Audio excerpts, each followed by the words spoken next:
Okay बच्चा लोग, तो हम सभी जो है अलजेब्रा का मैथ्स 1 के आज कुछ अल्टरनेटिव क्वेश्चन सॉल्व करने वाले हैं। एक क्वेश्चन के 4 आंसर्स होते हैं जो बोर्ड एग्जाम में 4 मार्क्स के लिए आते हैं। तो हम स्लोली जो है पहले स्लोली टॉपिक्स, इजी टॉपिक्स को करेंगे और देन उसके बाद थोड़ा हार्ड टॉपिक को हम करेंगे। ओके, तो जैसे आज मैंने आप लोगों के लिए 4 अल्टरनेटिव क्वेश्चंस 1 मार्क्स के लिए मैंने लिए हैं। हर क्वेश्चंस के 4 ऑप्शंस है, कौन सा राइट आंसर है उसका सॉल्यूशन मैं यहां बगल में दूंगा और आप सभी क्या करिए उसको बहुत अच्छे से लिखिए, ठीक है। तो हम एक एक करके सारे क्वेश्चंस को सॉल्व करेंगे, बहुत ज्यादा समय नहीं लेंगे, फटाफट हम सारे के सारे क्वेश्चंस को सॉल्व करेंगे, ठीक है। जैसे फर्स्ट क्वेश्चन हमें दिया गया है, for simultaneous equation in variable x and y, dx हमें दिया है -14, dy हमें दिया है 28, d हमें दिया है 14, then what is the value of x and y? Now we have a 4 options। अब जब हमने क्रैमर रूल सॉल्व किया था तो वहां पे हमने इसके कुछ शॉर्टकट्स देखे थे, राइट। क्या था, x इज इक्वल टू कुछ फॉर्मूलेस देखे थे। क्या फॉर्मूला था, dx upon d and y is equal to हमने देखा था dy अपॉन d। तो चलो इसको हम फर्स्ट से सॉल्व कर लेते हैं।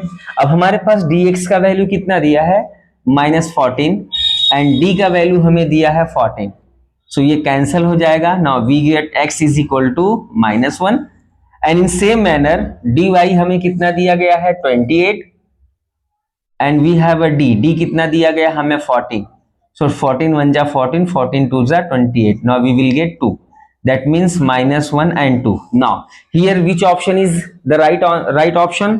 A have a 1 2, we have a -1 2, now we will get the -1 2, so B1 is the right answer। okay, so ये फर्स्ट क्वेश्चन मुझे लग रहा है बहुत आसानी से आपने समझ लिया, जो इसका करेक्ट आंसर क्या है -1 and 2। अब हम सेकंड क्वेश्चन की तरफ बढ़ेंगे और ये जो दिया गया इसको हम थोड़ा सा जगह ले लेते हैं क्योंकि हमें यहाँ पे फिर से सॉल्व करना पड़ेगा सेकंड के लिए। यहां पे हमें क्या दिया है, what is the value of alpha plus beta for equation 3x² plus 15x plus 3 is equal to 0। सो बहुत ज्यादा समय ना लेते हुए हमें अल्फा प्लस बीटा का वैल्यू निकालना है। एंड यू नो दैट कि जब भी हमें कोई ऐसा क्वेश्चन दिया जाए जहां पे हमें अल्फा प्लस बीटा या अल्फा इंटू बीटा ऐसा कुछ फाइंड आउट करना रहे, immediately we will compare this equation with ax² plus bx plus c equal to 0। हम इससे क्या करेंगे, कंपेयर करेंगे। यहां से क्या करेंगे, हम a का वैल्यू ले लेंगे। a का वैल्यू हमें कितना दिया गया 3, b का वैल्यू हमारे पास कितना दिया गया 15 एंड c का वैल्यू हमें कितना दिया गया 3। हमें फाइंड आउट क्या करना है, हमें फाइंड आउट करना है अल्फा प्लस बीटा।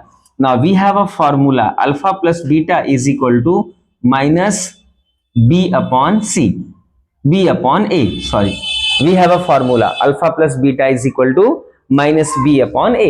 so अब यहाँ पे b का वैल्यू कितना दिया गया है 15 एंड a का वैल्यू कितना दिया गया 3 एंड पुट द माइनस।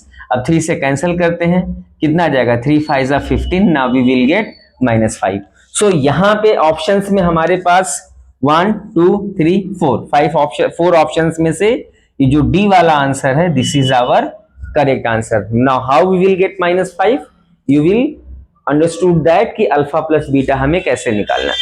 इस प्रोसेस को कभी मत भूलिए, इमीडिएटली कंपेयर करिए ax² bx प्लस c से a b c लिखिए, लाइक दैट हम a प्लस, अगर सपोज हमें यहां बोला होता अल्फा इंटू बीटा निकालिए, सपोज अल्फा इंटू बीटा निकालिए तो उसका क्या होता है c अपॉन a।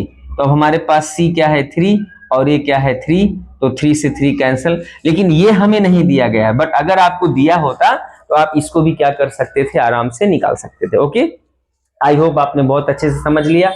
नेक्स्ट जो है बहुत ही इंटरेस्टिंग सवाल है ये, राइट, उसको हम थोड़ा सा स्पेस के लिए इरेज कर देते हैं। अगला क्वेश्चन जो दिया गया है बहुत इंटरेस्टिंग है, बिल्कुल टेंशन नहीं लीजिएगा, एकदम आराम से हम लोग सॉल्व करेंगे। इन एन एपी, सपोज हमारे पास कोई एक अर्थमेटिक प्रोग्रेशन है, ओके, जिसका हमें फर्स्ट टर्म दिया गया है एंड उसका हमें लास्ट टर्म दिया गया है, right, and sum of terms दिया गया। उस एपी का जो हमारा जो सीक्वेंस है उस सीक्वेंस को हमने पूरा ऐड करने के, sorry, sum of terms, correct, sum of terms हमें दिए गए हैं।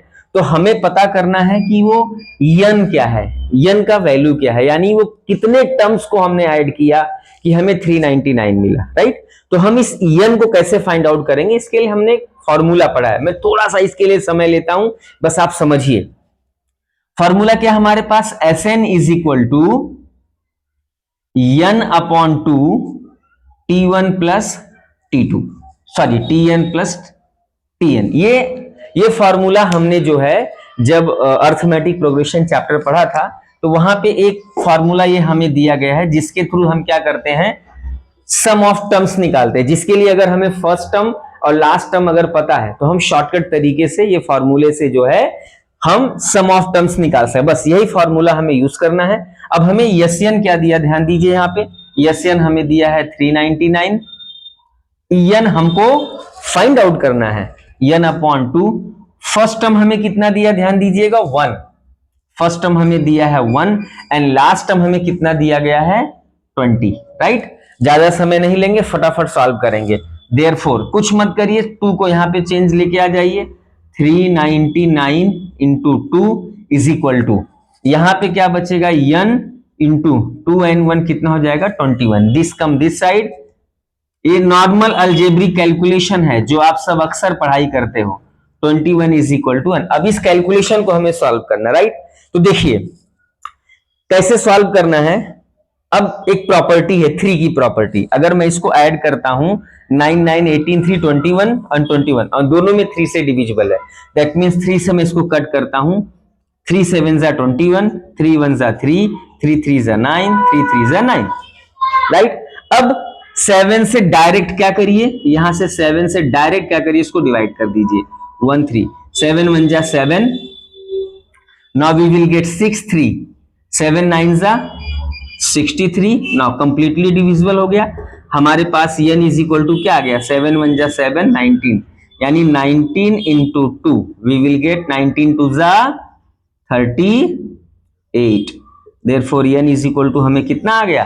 तो अब इसमें देखिए हमारे पास कोई ऑप्शन में दिया है 42 है 38, yes this is the right answer.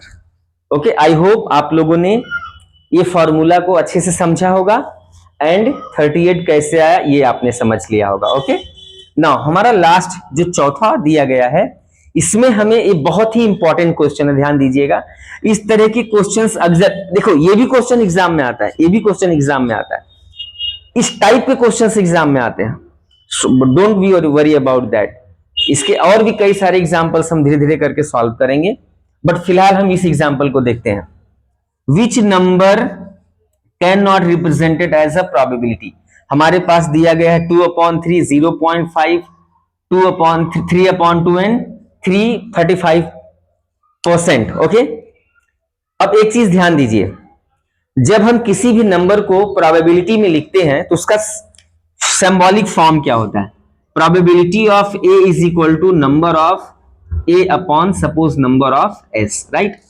तो ध्यान दीजिए, नंबर ऑफ एस जो है हमेशा बिगर रहेगा नंबर ऑफ ए से, बस इसी लॉजिक को ध्यान देना कि कभी भी नंबर ऑफ एस जो है हमेशा बिगर रहता है नंबर ऑफ ए से, राइट।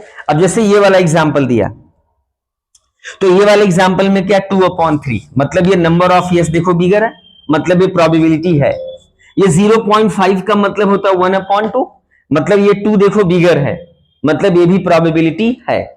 बट यहां पे सीन देखो अलग है, यहां पे जो नंबर ऑफ यस है ये स्मॉलर देन है as compare to event, right. तो ये जो इसका करेक्ट आंसर होगा कि हम किसी भी प्रोबेबिलिटी को 3/2 यानी बिगर अपॉन स्मॉलर रिप्रेजेंट नहीं कर सकते। ये वाला भी है 35%, 35% का मतलब क्या होता है 35/100, तो ये बिगर है स्मॉलर। आई होप ये चारों अल्टरनेटिव के क्वेश्चंस आपको बहुत अच्छे से समझ में आए होंगे। तो हमारे पास पहले का आंसर क्या है, ये है, सेकंड का आंसर डी है, थर्ड का आंसर बी है एंड फोर्थ का आंसर क्या है, सी है। आप सभी इसको अच्छे से जो है वीडियो को पॉज करके सारे आंसर्स को समझ लीजिए। मैंने बहुत अच्छे से एक्सप्लेन करने की कोशिश की, मैं उम्मीद करता हूं आपको बहुत अच्छे समझ में आया होगा।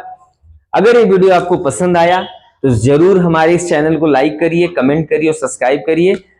और आने वाले समय में हम ऐसे और भी कई सारे वीडियोस अलजेब्रा ज्योमेट्री के आप सभी के सामने लाने वाले हैं। Thank you so much. बंद कर दो वीडियो।